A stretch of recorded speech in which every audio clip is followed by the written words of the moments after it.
Hello guys, तर colouring बाईच्या shop मध्ये तुम्हा सगळ्यांचं स्वागत आहे.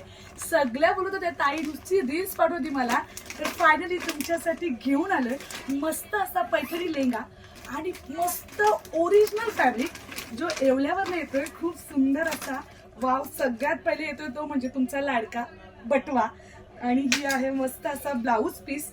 खूप सुंदर कन्सेप्ट आहे आणि मस्त असा लेंगा तर तुम्ही बघाल ना. आणि याचा वजन जो आहे ना तो 2 kg प्लस आहे का. आणि जो मार्केटमध्ये फेक कॉपी आहे ती 1.5 किलोच्या आतमध्ये. तुम्ही बघू शकता मस्त मस्त आहे ना एकदम. बघा लेंग्याची बॉर्डर किती सुंदर आहे आणि एकदम शायनिंग पीस आहे. बघा ना किती सुंदर आणि मस्त असं याला आतमध्ये कॅन आहे जे तुम्हाला काहीच हे करायची गरज नाही. बघा इकडे बुकिंग आपली चालूच असते. याला खूप डिमांड आहे. जेव्हा तुम्ही मस्त असा घेर घेणार तेव्हा सुंदर दिसणार. आणि मस्त असं त्याच्यावर दुपट्टा आहे आणि हा ओरिजिनल कॉपी आहे. दुपट्ट्याला मस्त असे लटकन बघा मस्त जॉईन करू शकता तुम्ही. सुंदर सुंदर असाच मस्त कन्सेप्ट मध्ये ब्लाऊज पीस आहे. पटकन बुकिंग करा, सुंदर दिसा.